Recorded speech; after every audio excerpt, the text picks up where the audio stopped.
السلام علیکم مائی YouTube family, کیسے ہیں آپ لوگ؟ امید کرتی ہوں سب خیر و عافیت سے ہوں گے۔ Welcome back to my channel and welcome back to another video. ایک بہت ہی پیاری حدیث آپ سب کے ساتھ شیئر کرنا چاہوں گی۔ رسول اللہ صلی اللہ علیہ وآلہ وسلم نے فرمایا، کوئی مسلمان ایسا نہیں جو اپنے بھائی کے لیے پیٹھ پیچھے اس کی دعا کرے مگر فرشتہ کہتا ہے اور تجھ کو بھی یہی ملے گا۔ کی وضاحت اس طرح سے ہے کیونکہ پیٹھ پیچھے دعا کرنا اخلاص کی دلیل ہے اور اخلاص کا ثواب بہت زیادہ ہے۔ تو جب آپ کسی اپنے مسلمان بہن یا بھائی کے لیے اس کی غیر موجودگی میں دعا کرتے ہیں تو آپ پہ مقرر کیا گیا فرشتہ وہی سیم دعا آپ کے لیے کرتا ہے، اس لیے سب کو اپنی دعاؤں میں یاد رکھا کریں۔ تو چلیے مل کے سب ایک دوسرے کے لیے دعا کرتے ہیں، ہو سکتا ہے وہی دعا اللہ تعالیٰ ہمارے حق میں پہلے قبول کر لے۔ اللہ پاک شبانہ، ایمن و ختیجہ نور بہت پریشان ہے، میرے مولا ان کی پریشانیوں کو دور کر دیجیے، ان کی حاجات کو پورا کر دیجیے۔ اللہ پاک یاسمین سسٹر کی جو بھی آزمائش ہے میرے مولا اس آزمائش کو جلد سے جلد ختم کر دیجیے اور ان کو ڈھیروں خوشیاں عطا کیجیے۔ یا اللہ نوپر اختر کے شوہر کو بہترین جاب عطا کیجیے۔ میرے اللہ نہدیہ ماہم اور ان کی سسٹر اچھے گریڈ سے پاس ہو جائے، ان کو مولا ان کو نمایاں کامیابی عطا کرنا۔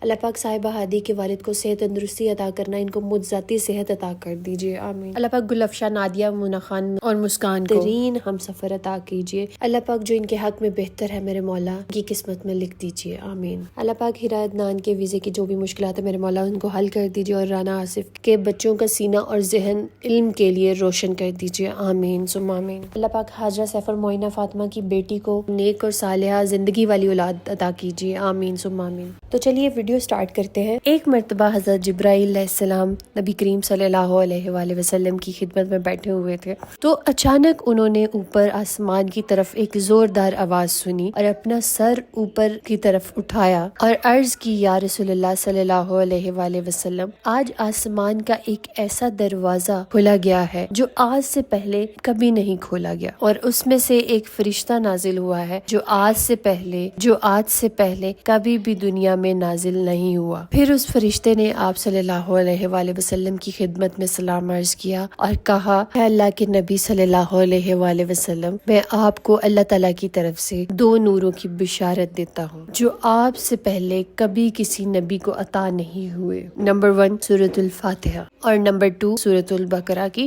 آخری 2 آیات۔ ایک اور حدیث موجود ہے، صحیح بخاری اور صحیح مسلم دونوں میں ہے، اس میں اللہ کے نبی صلی اللہ علیہ وآلہ وسلم نے فرمایا کہ جو شخص بھی رات کے وقت سورۃ البقرہ کی آخری 2 آیات پڑھ لے گا وہ اسے ہر چیز سے کفایت کر جائیں گی۔ ہر چیز سے کفایت کر جائیں گی مطلب جتنے بھی قسم کے وہ اور وظیفے کرتا ہے، جیسے شیاطین کو بھگانے کے لیے، جنات سے بچاؤ کے لیے، اور جتنی بھی اس کی مشکلات ہیں ان کے حل کے لیے، ہر تکلیف کے ازالے کے لیے، یہ صورتیں اس کی ہر طرح سے کفایت کریں گی۔ یہ ایک وظیفہ سورۃ البقرہ کی آخری 2 آیات۔ اچھا، جو میں نے پہلے حدیث بیان کی ہے کہ جس میں فرشتے نے آ کے نبی پاک صلی اللہ علیہ وآلہ وسلم کو 2 نوروں کی بشارت دی، اس حدیث میں آگے یہ الفاظ ہیں کہ جو بندہ سورۃ الفاتحہ اور سورۃ البقرہ کی آخری 3 آیات پڑھ لے گا وہ جو کچھ بھی مانگ رہا ہے اللہ تعالیٰ سے عطا کر دیں گے، جس چیز کی بھی اس کو حاجت ہے اللہ تعالیٰ اس کو عطا کر دیں گے۔ ایک اور حدیث موجود ہے جامعہ ترمذی میں، نبی پاک صلی اللہ علیہ وآلہ وسلم نے فرمایا، اللہ تعالیٰ نے تمام مخلوقات کی پیدائش سے 2000 سال پہلے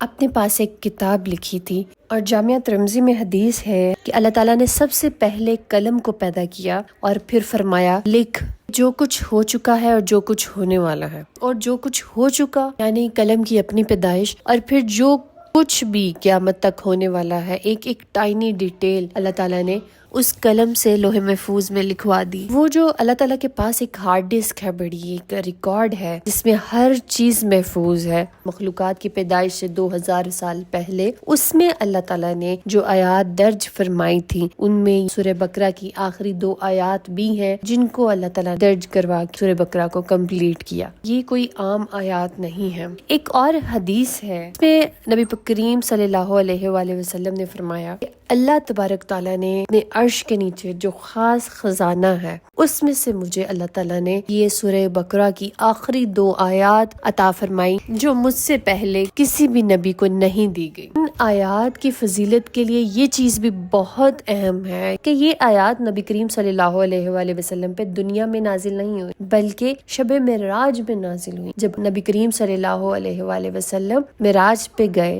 آسمانوں پہ نازل ہوئی۔ صحیح مسلم میں حدیث ہے ہے کہ شب معراج نبی کریم صلی اللہ علیہ وآلہ وسلم کو 3 انعامات دیے گئے. نمبر 1 نماز کا تحفہ، نمبر 2 سورۃ البقرہ کی آخری 2 آیات، نمبر 3 کہ جو کوئی بھی نبی کریم صلی اللہ علیہ وآلہ وسلم کا امتی شرک نہیں کرتا ہوگا، at the end of day میرا اللہ اس کو معاف فرما دے گا. تو جو میرے بہن بھائی سورۃ البقرہ کمپلیٹ نہیں پڑھ سکتے، ان سب کے لیے ہے کہ وہ رات کو سونے سے پہلے سورۃ البقرہ کی آخری 2 آیات یا آخری 3 آیات کو آپ نے پڑھ کر سونا ہے، اور ہفتے میں 1 مرتبہ لازمی کمپلیٹ سورۃ البقرہ پڑھیں، اس کو مت چھوڑے. سورۃ البقرہ جو آلریڈی لوگ پڑھ رہے ہیں وہ پڑھتے رہے، بہت اچھی بات ہے، لیکن یہ ان لوگوں کے لیے ہے جو کسی ٹائم کی وجہ سے، کسی مجبوری کی وجہ سے نہیں پڑھ پاتے، وہ لازمی آخری 2 آیات کو اپنی روٹین میں لے کے آئیں اور ہفتے میں 1 دن ایسا رکھیں جس میں وہ سورۃ البقرہ کمپلیٹ پڑھ پائیں. انشاءاللہ آئی ول ٹرائی کہ اسی طرح احادیث کو ہم ڈسکس کیا کریں، احادیث ہم سنیں پڑھیں، تو آپ دین کو سمجھنے کی طرف آئیں. انشاءاللہ آپ کی اللہ تعالیٰ تمام مشکلات کو دور کریں گے. دعاؤں میں یاد رکھیے گا. Stay tune, stay bless. اللہ حافظ.